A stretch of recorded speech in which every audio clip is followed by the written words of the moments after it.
Aqui Seu Direito, com o Dr. Charoni. Boa tarde, amigos. É um prazer estar aqui com vocês nessa terça-feira, estreando o programa Aqui Seu Direito, aqui na Rádio Difusora AM de Jundiaí. É um prazer estar aqui com vocês nesse dia abençoado por Deus, e nós vamos começar o nosso programa inicial, o primeiro programa da série, com uma entrevista maravilhosa que vai contribuir muito na vida de todos vocês, eu tenho certeza disso, principalmente na saúde de vocês. E como eu falei, é um prazer estar aqui com vocês nesse dia de hoje para fazer essa abertura desse programa tão especial e que eu faço com todo carinho para vocês. Então, minha gente, vamos lá. Hoje nós vamos entrevistar, tenho o prazer de entrevistar o Dr. Sandes Hipólito. Ele é médico pós-graduado em nutrologia pelo Hospital Albert Einstein, especialista em emagrecimento, hipertrofia, longevidade, reposição hormonal, e ele ajuda as pessoas a alcançarem mais saúde e qualidade de vida. Esse é o currículo do grande Dr. Sandes Hipólito, que está aqui para tirar as dúvidas a respeito da saúde do ser humano, né? É um prazer recebê-lo aqui, Dr. Sandes. Boa tarde a todos, para mim é um prazer imenso também estar aqui. Quero agradecer ao Roberto pelo convite. Imagina. É sempre bom poder somar aí na vida das pessoas e trazer um pouco de conhecimento aí, que conhecimento liberta, transforma, né? E gratidão, agradeço também a Deus pela oportunidade de estar aqui. Sim, claro. Espero somar aí na vida de todos os ouvintes. Com certeza. Dr. Sandes, a sua vinda aqui é muito importante, inclusive para mim, tá? Que bacana. Digamos assim, inclusive para mim, né, que a gente sempre tem que estar em busca de ter saúde, porque eu digo o seguinte, que não adianta a pessoa ter 1 bilhão no banco se não tem saúde, né? Exatamente. É capaz de gastar 1 bilhão do banco para conseguir ter a saúde, né? Então, se a gente puder prevenir, se a gente puder se esforçar para ter uma qualidade de vida melhor, eu acho que isso faz parte da vida, concorda? Concordo plenamente, assim, a prevenção em si é o modo mais inteligente de cuidar da saúde, né? É muito mais fácil você prevenir antes que aconteça a doença do que a doença já instalada e você procurar tratar essa doença. Então, a mudança do estilo de vida, o cuidado com a saúde é super importante, principalmente para quem não tem nenhuma doença, né? Entendi. Doutor, agora uma pergunta que eu acho que geralzão, todo mundo quer saber. Qual a diferença entre o nutrólogo, o nutricionista e o endocrinologista? Então, o nutrólogo é um médico, né, especializado na área da nutrologia, que avalia a parte bioquímica do paciente, deficiências de vitaminas, algumas alterações que dá para ser corrigida através de suplementação, através de uma alimentação adequada. A nutricionista, ela é uma profissional que monta um cardápio ali conforme a necessidade do paciente. Se é emagrecimento, ele monta uma dieta para o emagrecimento. Se é hipertrofia, aumenta uma dieta focada na hipertrofia. E já o endocrinologista, ele é um médico especializado para partes hormonal do nosso organismo, né? Todos os hormônios. Então, o endocrinologista é mais da parte hormonal, que aí envolve também, acaba pegando um pouquinho da área da nutrologia, porque também trata obesidade, que nem a gente trata. Então, a nutrologia e a endocrinologia tem uma relação ali parcial, uma com a outra, e junto também o nutricionista, né? Eu sempre indico na minha consulta uma avaliação também com a nutricionista para prescrever uma dieta baseada no nosso plano de ação ali, o que a gente deseja. Entendi. E me diga uma coisa, o nutrólogo, ele pincela o nutricionismo, e a nutrição e também a questão como foi que eu falei? Do endócrino, ele dá uma pincelada, pouquinho, passa uma dieta, vai lá no seu consultório, já sai com uma dietinha, alguma coisa assim? Não. Ou sempre tem um encaminhamento? Na minha consulta, aqui em Jundiaí, já está incluso uma nutricionista. Então, a gente monta um plano de ação ali entendi. E, posteriormente, essa paciente vai passar com a nutricionista, que vai montar uma dieta bonitinha para ela. Se for um paciente que tem alguma alteração hormonal, que eu veja a necessidade de passar com um endocrinologista, é algo mais complexo, algo um pouco mais complicado, também a gente tem esse encaminhamento. Mas a parte hormonal, principalmente a área sexual, a gente trabalha com reposição. Então, assim, quando é algo que realmente tem que ser um especialista em si, a gente encaminha para a endocrinologia. Compreendo. E doutor, eu lhe pergunto, qual a melhor dieta para emagrecer? Existe? Na realidade, não existe a melhor dieta para emagrecer, né? Tem várias dietas, mas o principal para o emagrecimento é a mudança do estilo de vida, tá? Então, assim, tem uma dieta específica para o emagrecimento para cada paciente, porque a dieta é muito individualizada, porque ela varia muito do peso desse paciente, estatura desse paciente, gasto calórico desse paciente.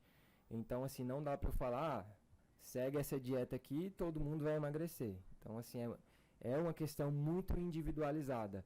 Não dá para eu generalizar, faz essa dieta aqui que todo mundo vai emagrecer.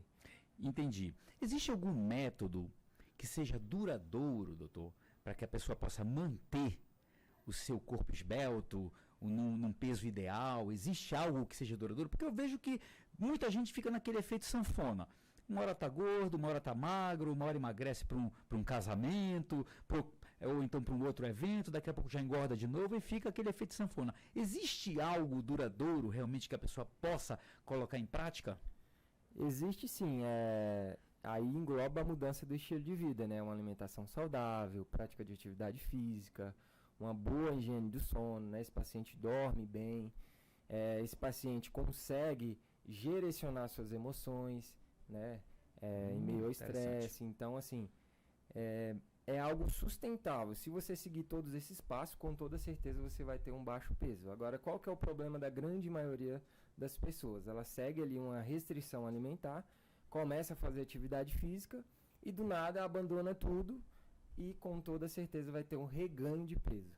Então, assim, se não tiver a mudança do estilo de vida, adaptar uma rotina saudável, com alimentação saudável, prática de atividade física, bom descanso, gerenciamento do estresse do dia a dia, dificilmente esse paciente vai ter um reganho de peso. Entendi.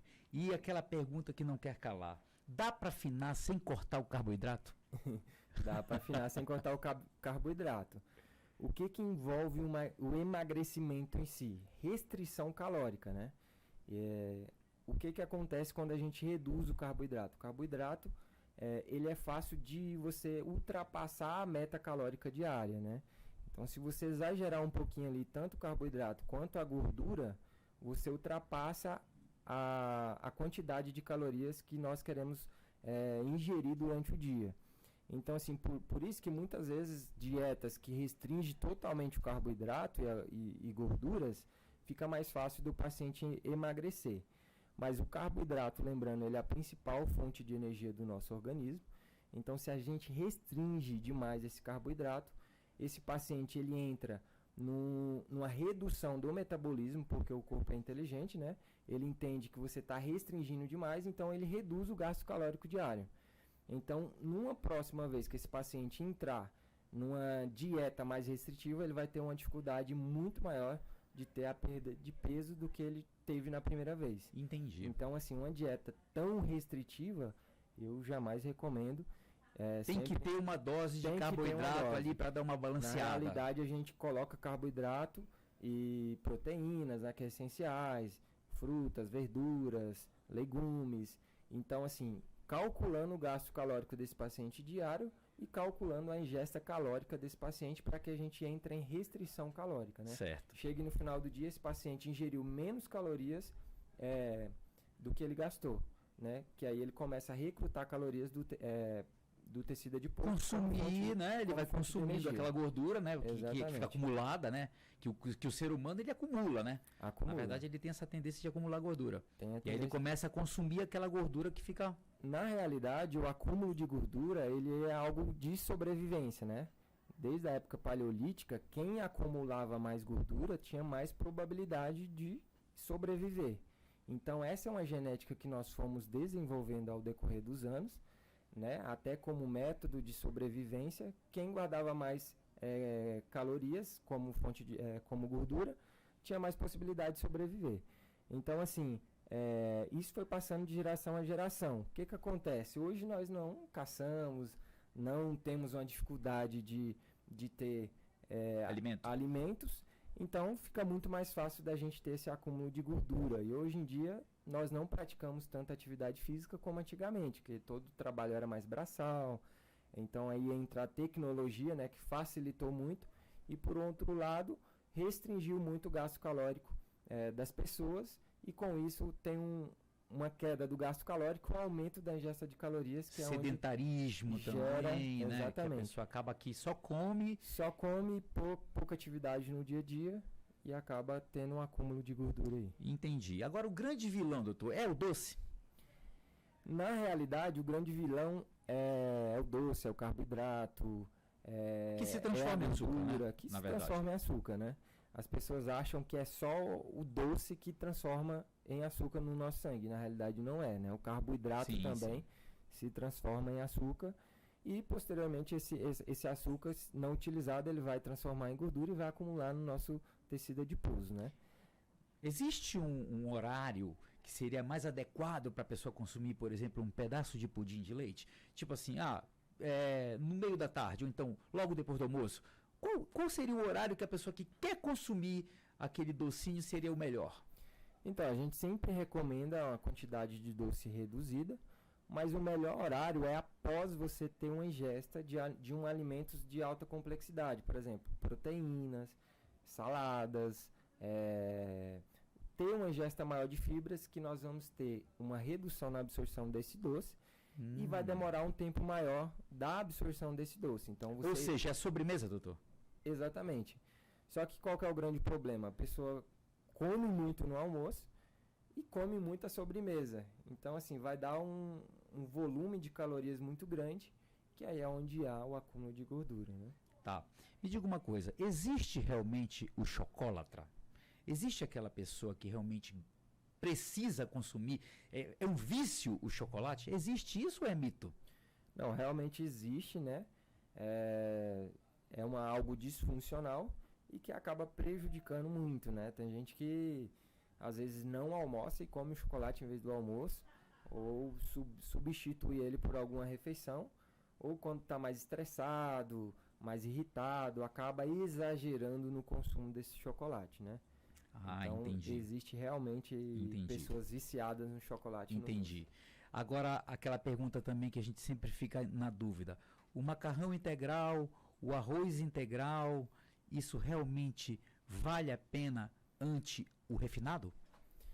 Ele vale a pena pelo fato que ele é um pouco mais complexo a digestão, né? Ela demora um tempo mais. Toda vez que a gente demora um pouco mais a digerir qualquer tipo de alimento, a gente evita aquele pico glicêmico, né, que a gente fala. Mas lembrando que todos esses são carboidratos, né?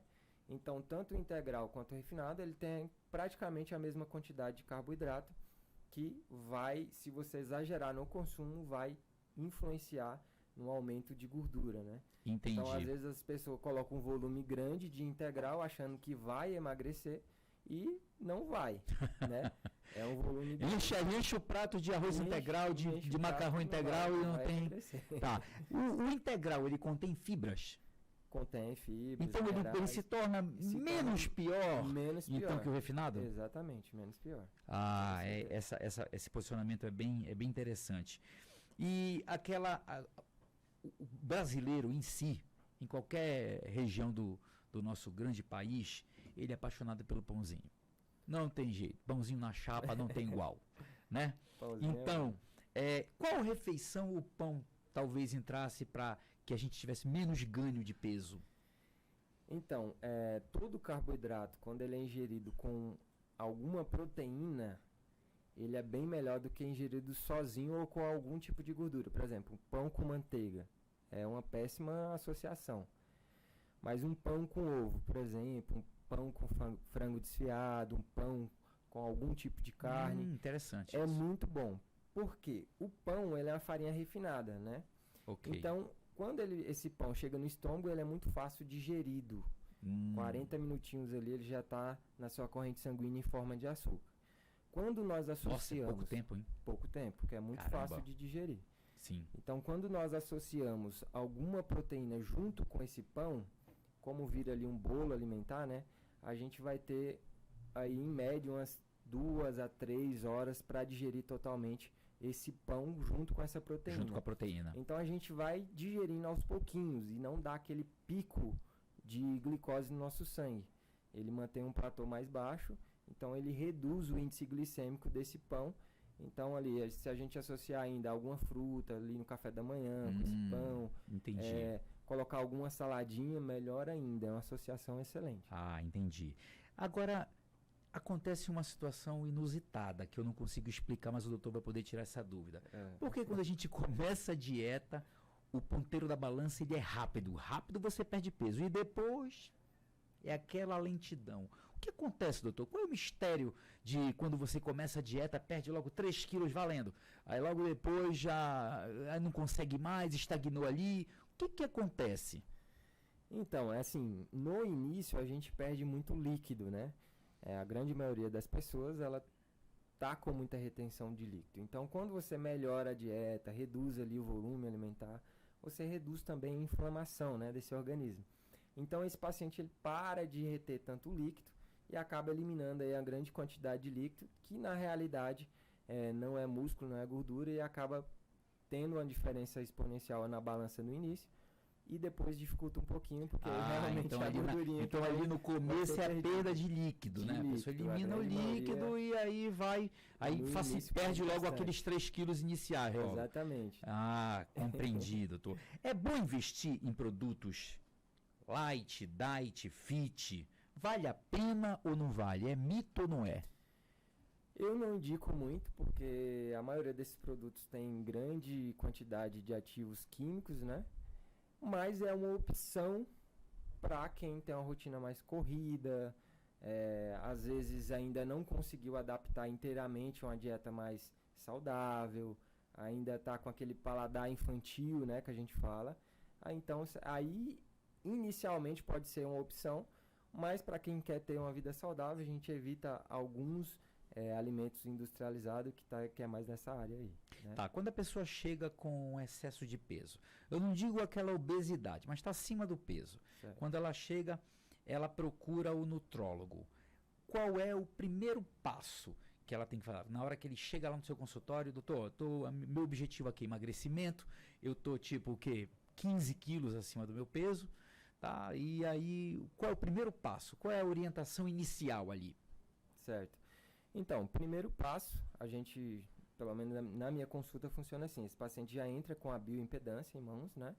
Que ali, a bioimpedância, a gente pode explicar o que é? É uma balança que pesa o peso do paciente.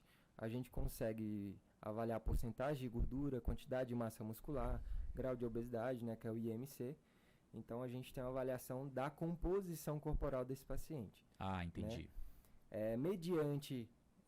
esse paciente ingressa no nosso consultório, a gente avalia a rotina desse paciente, a rotina alimentar, analisa a qualidade do sono, se ele já tem uma doença pré-existente ou não, uma patologia já instalada. Então, assim, mediante todos os relatos desse paciente, a gente parte para a avaliação da bioimpedância, demonstra quantos quilos realmente esse paciente precisa perder, se ele precisa... O peso ideal seria isso? Isso. Qual seria o peso ideal dele? O peso ideal, mais ou menos, ali, porque vai muito da massa muscular, né? Quanto mais músculo tiver, melhor. Então, o peso ideal ele é um pouco variável ali, né? Então, assim, a gente traça um plano de ação, mediante a isso, a gente pode, se tiver a necessidade, entrar com alguma medicação para auxiliar no higiene do sono desse paciente, desinflamar um pouco esse paciente, se eu ver que ele está um pouco mais inflamado. O paciente tem muita ansiedade, por exemplo, a gente tenta alguns métodos para que esse paciente reduza essa ansiedade, porque a ansiedade hoje é uma das principais vilões aí da obesidade, porque quanto mais ansioso esse paciente, mais tendência ele tem a fugir para o doce, carboidratos e gorduras, que de alguma forma traz sensações de prazer na hora dessa ingesta alimentar. Então esse paciente fica mais tranquilo, mais relaxado, e o corpo entende isso, né? Chega a passar um remedinho para diminuir o apetite? Passo sim. Se eu ver que esse paciente tem a necessidade de utilizar medicações para redução do apetite, a gente entra com essas medicações sim. né? Então, basicamente, desinflamação, regular do sono, controle do apetite e controle da ansiedade. Isso é o básico, né? Lógico que tem várias outras coisas. Aí a gente solicita alguns exames para analisar a parte hormonal, vitaminas, se esse paciente tem alguma intolerância alimentar, que também é algo super importante. Alguns pacientes têm intolerância alimentar e não sabem, né? A gente também na glúten, lactose. Exatamente. Tá.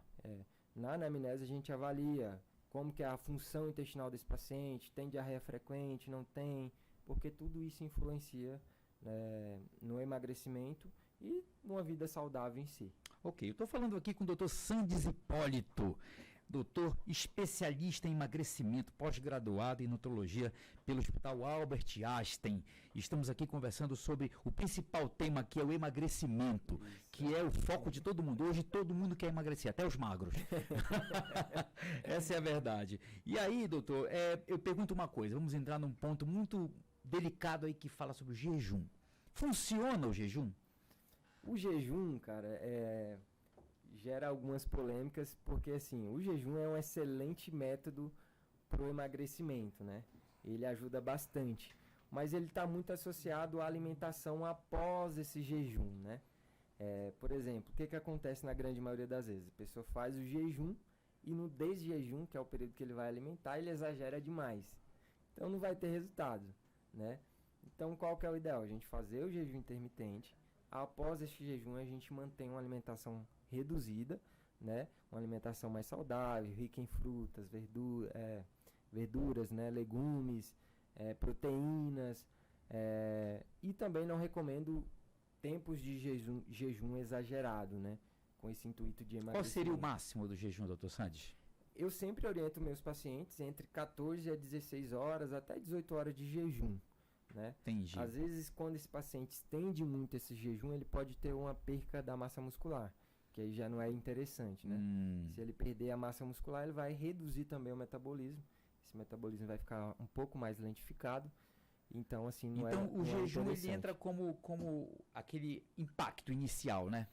Faz o jejum para perder logo o peso de uma forma mais rápida e depois a gente entra numa reeducação alimentar, ou eu estou falando errado? Não, na realidade é os dois associados, tanto o jejum quanto a reeducação alimentar. O jejum, ele vai ajudar bastante em outras coisas além da restrição calórica, né? Porque esse período de jejum que você faz ali, o jejum intermitente, você entra em restrição calórica, você começa a utilizar gordura como fonte de energia, né? Para o seu corpo funcionar. Mas nesse período, o seu corpo ele fica muito mais livre para regularizar o seu metabolismo. Eliminar radicais livres, toxinas, Entendi. ter uma melhor regulação hormonal. Então, assim, geralmente eu prefiro fazer o jejum durante a noite. Eu ouvi dizer que melhora até a pressão arterial, é verdade isso, doutor? Melhora, porque na realidade vai emagrecer, né? Esse paciente emagrecendo, ele vai melhorar também automaticamente a pressão arterial. Entendi. Então, assim, a gente aproveita o período da noite para fazer esse jejum, a gente retira a janta, última refeição fica sendo ali o café da tarde, né? E esse paciente vai tomar o café da manhã ali pelas 8 horas, 7 horas, aí vai muito de cada paciente. Entendi.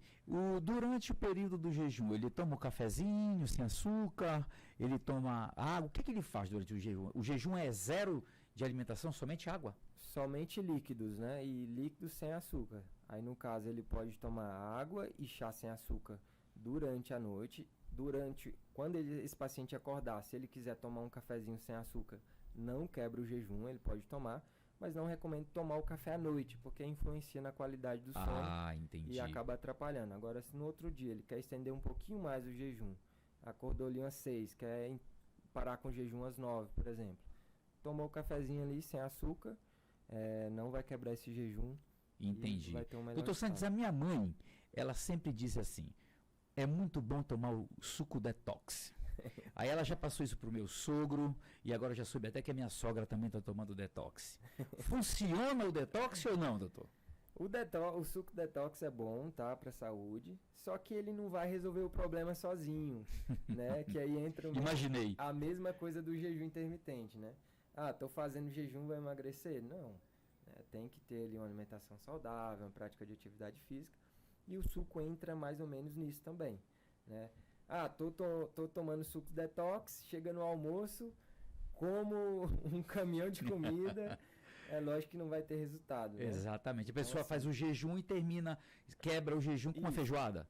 Com a feijoada, Aí não tem condições. 3 pães, por exemplo. Aí não tem condições, Aí não né? tem condições. E outra coisa que está na moda também agora, doutor, que eu vejo todo mundo falar, que eu não sei o que é que esse povo tem com óleo de coco. Eu não sei o que acontece, que o óleo de coco é bom para tudo. É bom para o dedinho do pé que está machucado, é bom para o cabelo, é bom para fazer a comida. Existe mesmo essa vantagem no uso do óleo de coco? Então, o óleo de coco é bom, tá? Mas ele é uma gordura saturada, né? Então, assim, o excesso de óleo de coco, ele vai prejudicar o perfil lipídico ali, vai aumentar o risco cardiovascular. Então, assim, o óleo de coco é bom? Mas um consumo moderado ali. Sempre equilíbrio, né? Pouca coisa. Não como o pessoal acaba utilizando aí uma quantidade grande. Se é saudável, então eu vou pôr muito óleo de coco. Ah, entendi. Aí acaba... A questão da castanha. O pessoal leva aqui um recipientezinho com a castanha no bolso, aí chega no meio da tarde, acho bonito até, inclusive, né? O cara tira a castanha, é chique, né? O cara abre, tira uma castanha, come, eu digo, olha, esse cara é saudável, hein? E a castanha, doutor, ela tem a sua influência positiva? Tem sim, a castanha tem a gordura boa, né, que a gente fala, castanhas, toda a parte de oleaginosas, né? Tem a gordura boa, que é essencial. O ômega 3, abacate. Qualquer castanha? Qualquer castanha. Amêndoas. Mas também, se exceder a quantidade, não é legal. Então, assim, é bom moderado, né? Entendi. A gente está tirando as dúvidas aqui com o doutor Sandes Hipólito, grande nutrólogo que atende aqui em Jundiaí e região. E ele está tirando todas as nossas dúvidas aqui a respeito do emagrecimento, da vida saudável. E mais uma vez é um prazer recebê-lo aqui, doutor. Gratidão. Água com limão em jejum, doutor, é mito ou funciona? Faz mal para o estômago ou faz bem? O limão, ele tem essa característica de trazer benefício? Tem sim, o limão é rico em vitamina C, né? Tem várias substâncias ali que vai auxiliar ali numa rotina saudável, mas aí ele entra igual o suco detox, né? Não adianta nada lá tomar água com limão e não ter a mudança do estilo de vida. É legal sim ingerir. Em jejum? Pode ser em jejum, sim, mas aí vai depender muito de cada paciente. Tem paciente que já tem gastrite, tem um problema gastrointestinal, não vai cair tão bem, né? Então, assim, tem casos e casos. Então, ter um pouquinho de cuidado ali. Entendi. Tomou água com limão, não caiu bem, é melhor evitar um pouquinho. É melhor evitar. Emagrecer, sem sombra de dúvidas, melhora a autoestima. Isso é fato. Agora, tem gente que diz assim, sou gordinho, mas sou feliz. E aí, doutor, nesse caso aí, a pessoa já se entregou, já disse que quer ser gordo, quer ser o gordinho, quer ser feliz, né? Então, nesse caso, a gente não tem muito o que fazer. Aí, em prosseguimento, eu te pergunto o seguinte, o aeróbico emagrece mais que a musculação? Na realidade, a musculação é superior ao aeróbico, ao emagrecimento. Olha só. Porque a musculação ela tem a capacidade de jogar mais açúcar para dentro do músculo. Então, a gente reduz esse açúcar circulante no sangue, né? E a gente acaba utilizando mais esse açúcar como fonte de energia. O aeróbico associado à musculação, aí os dois juntos é superior. Ah, entendi. A gente associar Trabalha em equipe ali, né? Trabalha em equipe. Porque durante a atividade de musculação, a gente acaba com o estoque de glicogênio muscular, que seria o carboidrato que fica armazenado no músculo. E após essa musculação, a gente parte para um aeróbico moderado ali, de baixa intensidade, que vai ter uma maior queima de gordura. Então é super interessante a gente associar musculação com o aeróbico, né? Porque a musculação ela tem a capacidade de queimar mais calorias até após a atividade física. A musculação ela vai ter, o organismo ele vai ter reações químicas até após 72 horas da prática de atividade física. Olha só, que interessante, doutor. Olha que bacana. Que legal. Né? Então, assim, se associamos as duas juntas ali, é a chave de ouro. Aí é a chave, né? Muito Com bom. certeza, isso é muito bom. Ideal, agora eu pergunto, suplemento faz mal, doutor? Depende, né? Aí depende muito de marcas, porque assim, hoje em dia a gente tem várias marcas de suplementação. Aí entra também a necessidade. Esse paciente precisa suplementar ou não precisa suplementar? Aquele que está fazendo um trabalho de hipertrofia. Isso. Aí o que entra? O que é suplemento? Suplementar. Suplementar o quê? O que está faltando. Esse paciente consegue ter um aporte proteico ali ideal para bater a meta proteica diária, para ter uma hipertrofia ou não? Vamos falar uma linguagem assim, ele se alimenta bem de proteína, é isso, doutor? Exatamente.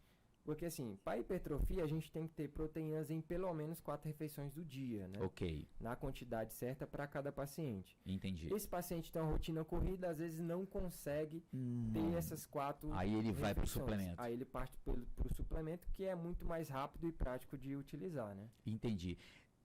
Esse suplemento, ele pode causar algum efeito colateral, tipo assim, provocar o surgimento de cálculo renal, algo nesse sentido? Ou o suplemento com a pessoa que não tem tempo de ingerir a quantidade de proteína ideal, ela consegue usar o suplemento sem causar nenhum problema, nenhum dano à saúde, sem ter nenhum efeito colateral?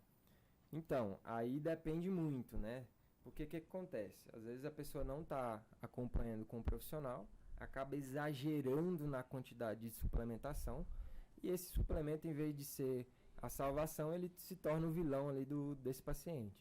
Então, assim, o que eu indico? Sempre suplementar a associação junto com o profissional, que vai te orientar, vai determinar a quantidade correta que você deve suplementar, quais tipos de suplemento você pode utilizar, para que não aconteça isso. Em vez de você ter os benefícios, você passa a ter os malefícios desse suplemento. Entendi. Há um mês e meio, mais ou menos atrás, o pastor Thiago Brunet, antes do treino, ele tomou um pré-treino. Certo. E depois que ele tomou esse pré-treino, que ele entrou na academia, ele começou a passar muito mal. O coração dele começou a ter palpitação, não sei se é esse nome, arritmia, não sei o que foi. Sim. Disparou o coração dele, chegou ao ponto de ele ser internado e os médicos chegaram ao ponto de achar que ele precisava passar por um procedimento cirúrgico. Então, o pré-treino, doutor, que você tem a me falar a respeito disso, dos termogênicos, do pré-treino, isso funciona ou não, ou só causa dor de cabeça? Não, os pré-treinos são muito bons quando bem indicado, né? Ele vai melhorar a performance desse paciente, ele vai melhorar, como se diz, uma melhor execução ali durante o treino.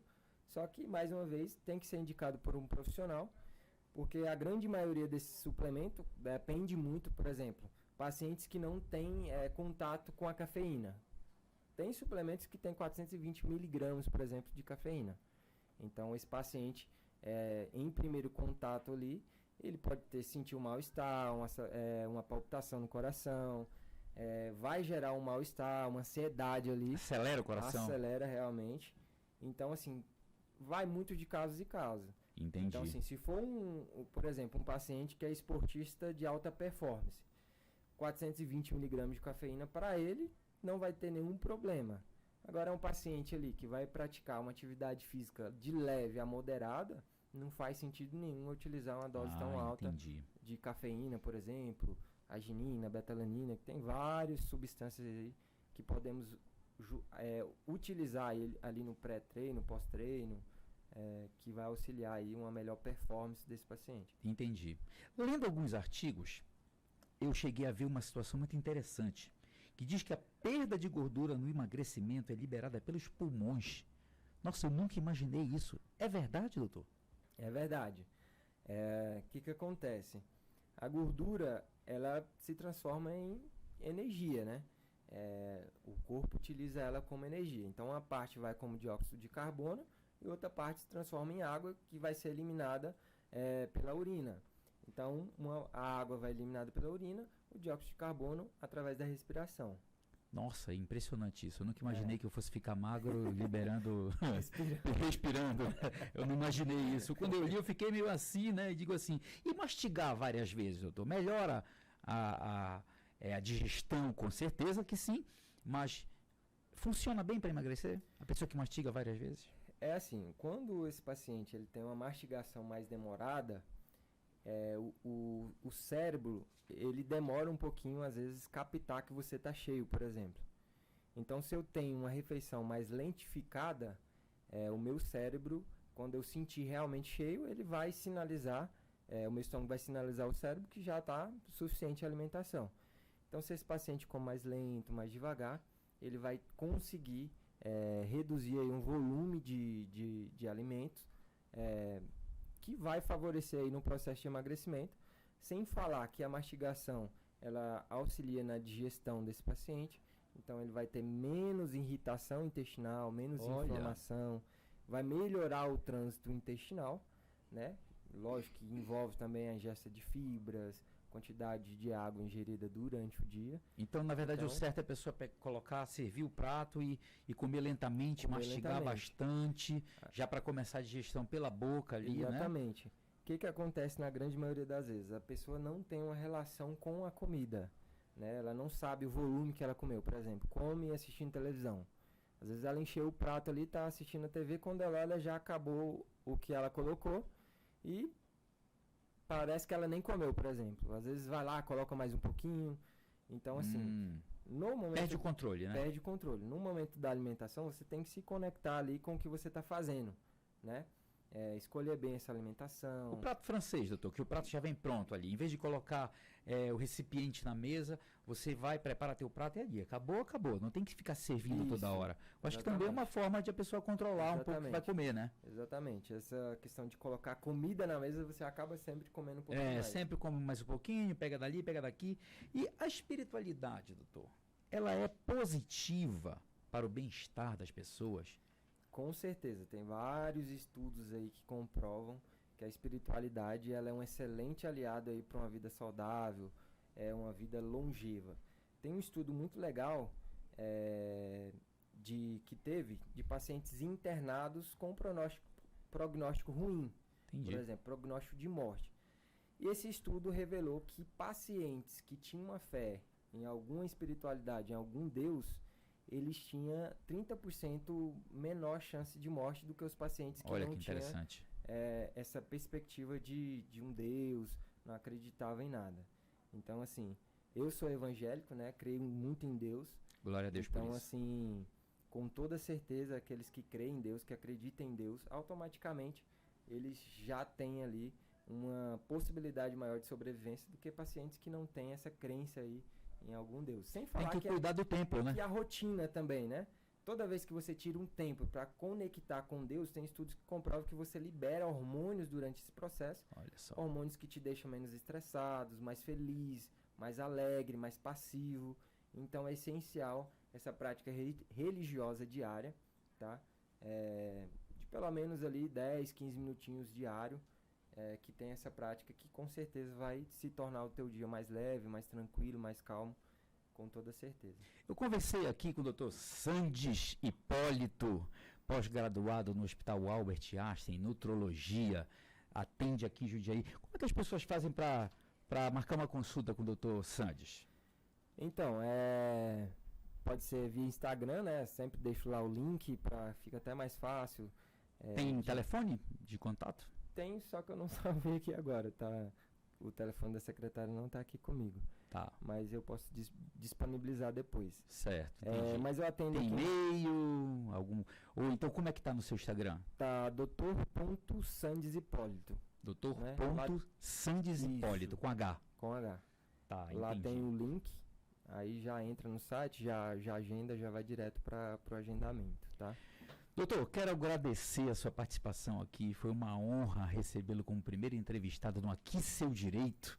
Na verdade, você deu uma aula aqui de emagrecimento para todos nós. E eu acho que o sonho de todo mundo hoje em dia é emagrecer. E, inclusive, no final do ano, todo mundo diz assim: meu sonho para 2023, agora 2024, é emagrecer. Exatamente. E o senhor veio aqui para desvendar os mistérios que podem levar a pessoa a emagrecer e também a ter uma qualidade de vida melhor. Agradeço a sua participação aqui no nosso programa. Deus abençoe a sua vida imensamente. Eu que agradeço pela oportunidade de estar aqui, né, pelo convite. Espero ter somado aí na vida das pessoas e me coloco à disposição, né? Convido a todos a conhecer nossa clínica, fica no Golden Office, sala 1808, ali no Instituto Longevité, e atende em Atibaia também. Que legal, que legal. Atende a região, né, doutor? Atende a região, atende aqui em Jundiaí atender em Atibaia e também a gente atende por consultas online. Olha que legal, quer dizer, então atende o Brasil inteiro. Atende o Brasil inteiro. Hoje em dia com a tecnologia você consegue atender o Brasil inteiro. Sim, com certeza. Se a gente faz audiência daqui no Acre, imagina... Pois é, que bacana, a tecnologia não é verdade? Facilitando muito. É isso aí. Foi um prazer, doutor, estar nesse momento aqui com você, sua companhia muito agradável, seu conhecimento, te explorei bastante, mas foi muito válido. Meus parabéns pelo seu sucesso e desejo que Deus lhe abençoe. Amém. Até a próxima, que vai ter, hein? Aí, estou à disposição.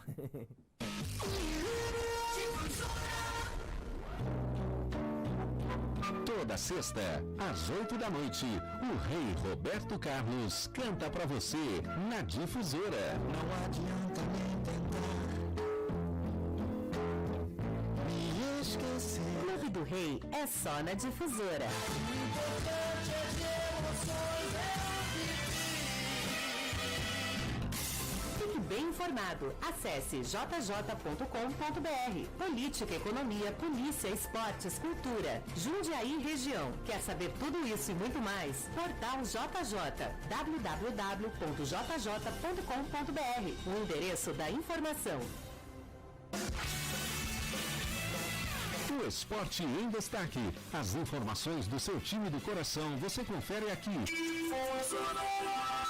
De segunda a sexta, no Batendo Bola, às 11h15 da manhã. E no final de tarde, no Show de Bola, às 18 horas. Baixe o aplicativo Radiosnet na Play Store e ouça a Difusora no seu celular. Difusora, sempre com você. Programa Estação Cultura, personalidade e música de qualidade todo sábado ao meio-dia, com reapresentação no domingo. Você acompanha aqui na Difusora.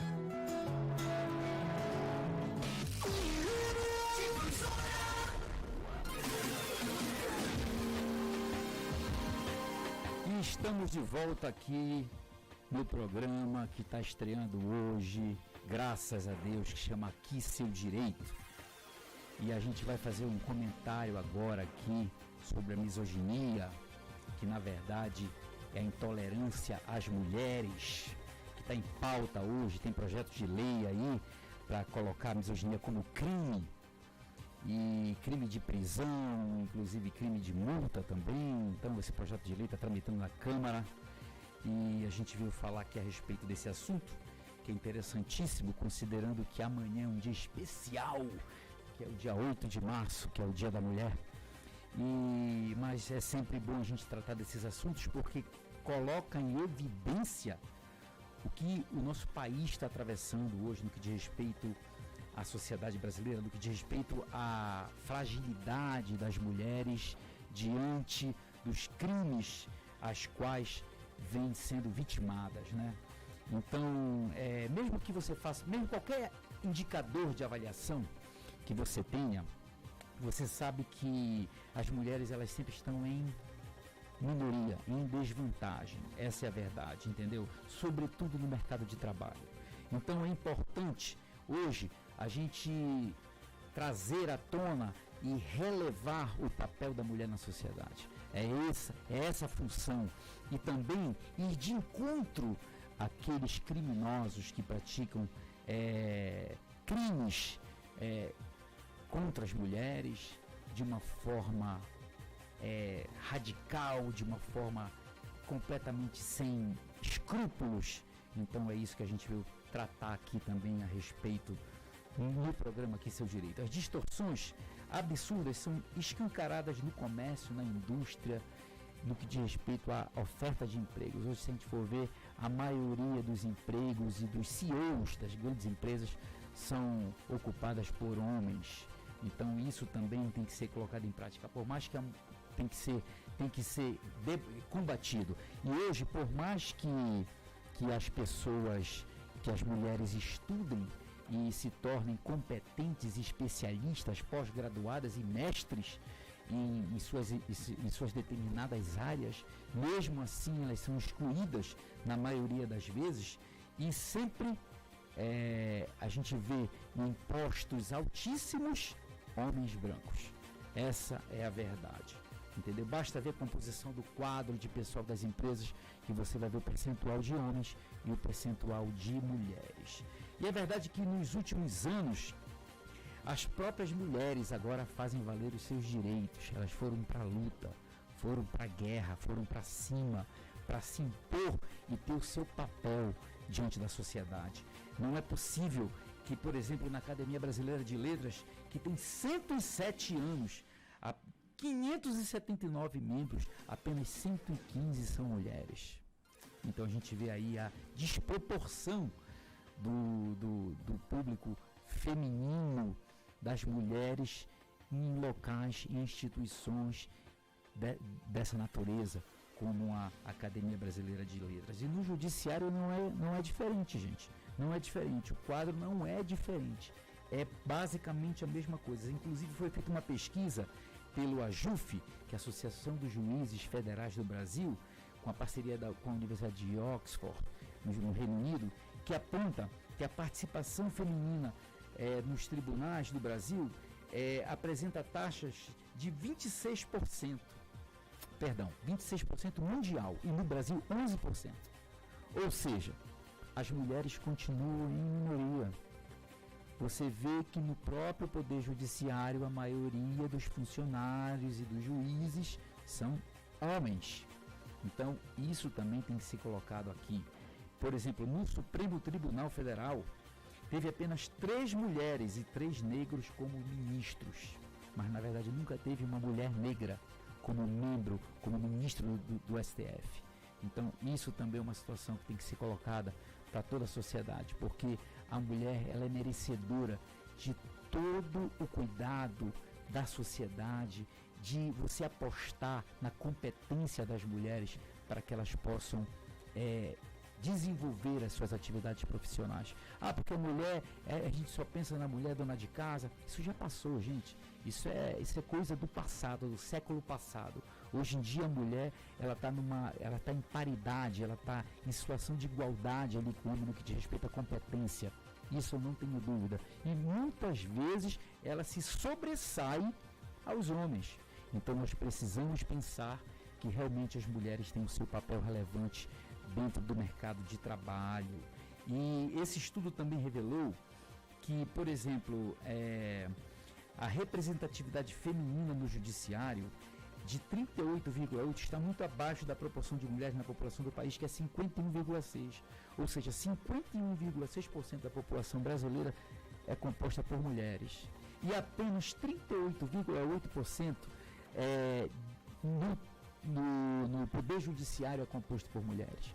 Então isso também, existe essa desproporção aí que precisa ser regulada dentro da política, dentro das grandes empresas, dentro dos setores, das instituições. A gente precisa sempre valorizar o papel da mulher e essa é a verdade, entendeu? Então, quando você tira as mulheres do judiciário, quando você tira os negros do judiciário, que também é uma parte da população que é muito atingida no que diz respeito a oportunidades de emprego e uma série de outras coisas, na verdade você está fazendo com que os juízes que lá se encontrem, eles fiquem numa espécie de bolha, porque eles acabam deflagrando sentenças desfavoráveis a pobres e negros.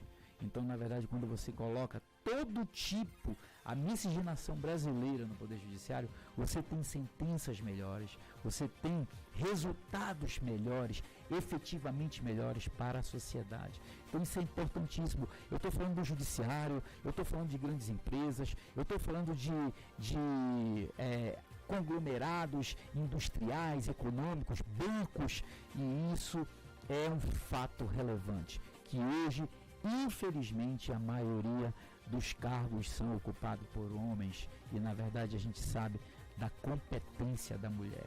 Isso não deixa dúvida nenhuma e nós estamos aqui para combater e para incentivar que as mulheres possam ter o seu papel dentro da sociedade pareado com o papel do homem. Não só as mulheres, mas também os negros. E hoje as mulheres ainda estão sendo vitimadas vitimadas por crimes, o feminicídio que agora virou praga. Essa é a verdade, virou praga. Agora ex-companheiros, companheiros atuais, as pessoas acham que a mulher, na verdade, é um objeto que pertence a eles, ou seja, faz parte do machismo. E acaba que o criminoso acha que a mulher pertence a ele e acaba cometendo feminicídio. E acaba cometendo agressão, a violência doméstica. Eu que sou advogado, que atuo na área de família também, que atuo também na área da violência doméstica, estou acostumado a ver isso. Acostumado a ver agressões dentro de casa. Não só agressões físicas, mas também agressões psicológicas, pressão psicológica. Então, isso também deve ser combatido. Isso também, porque o crime, a violência doméstica, é como o nome já diz, é dentro de casa, é no ambiente doméstico. Então, muitas vezes, as pessoas desconhecem, vê o casal na rua, vê o casal na rede social, não imagina que aquela mulher está sendo vitimada por violência doméstica, quer seja psicológica, quer seja física, através de agressão. E isso faz mal para a família, faz mal para a própria mulher, logicamente, e principalmente para os filhos, que ficam à mercê, vendo toda aquela situação se desenrolar dentro do seu próprio lar. Ou seja, é uma situação lastimável e lamentável.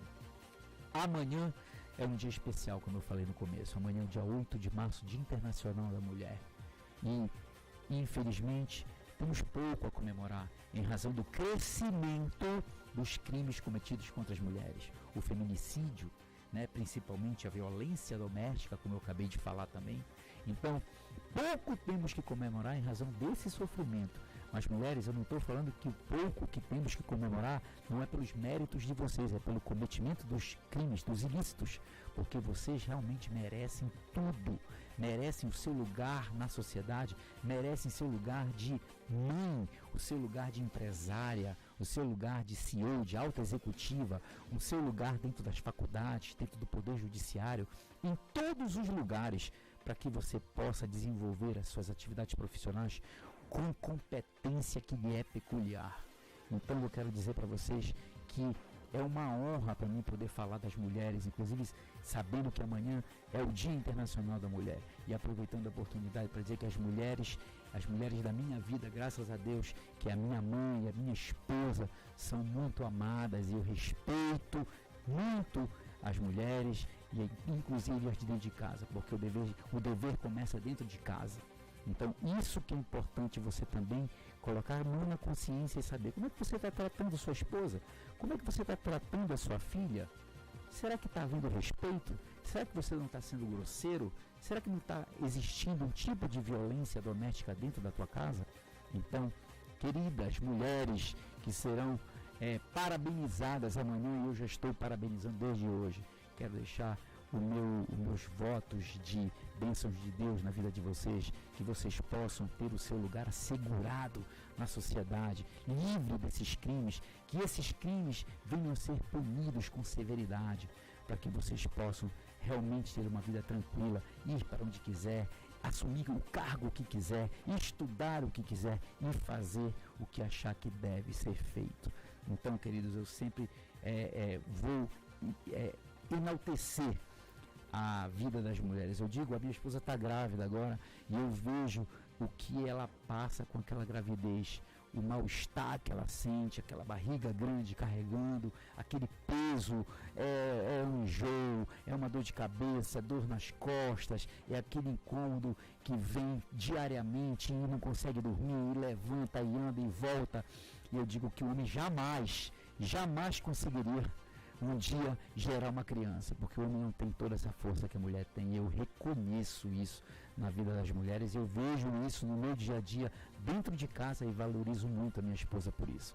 Então, digo para vocês, meus parabéns pelo dia de amanhã, meus parabéns, que Deus abençoe grandemente a vida de vocês e que vocês possam ter os seus direitos assegurados, e aqueles que praticam crimes hediondos, crimes diários dentro das próprias residências sejam severamente punidos por esse fato. Queridos, a gente está encerrando aqui o programa, o primeiro programa aqui, Seu Direito, nesse dia 7 de março de 2023, onde tivemos uma excelente entrevista com o Dr. Sandes Hipólito, grande especialista pós-graduado em nutrólogo pelo Einstein, Albert Einstein, que tirou várias dúvidas nossas aqui a respeito do emagrecimento, a respeito da vida saudável, e agora ao final eu falando desse tema da misoginia tão debatido, tão em pauta hoje, inclusive diante da proximidade do dia de amanhã, que é o dia 8 de março de 2023, que é o Dia Internacional da Mulher. Queridas, sintam o meu abraço, sintam o meu carinho e meus parabéns pelo dia de amanhã, e agradeço muito a Deus por esse momento aqui com vocês, e agradeço muito a equipe toda aqui do Grupo JJ, da Rádio Difusora de Jundiaí, toda a equipe aqui, meu amigo Márcio, que está aqui com a gente no comando da aeronave, e todo mundo que está aqui contribuindo para que esse programa chegue até você e seja útil para que você possa usar as informações para o seu bem-estar, para o seu dia a dia. E a gente vai ficando por aqui, terminando o Aqui Seu Direito. Eu encontro vocês na próxima terça-feira, às 17 horas, se Deus quiser. Até por lá.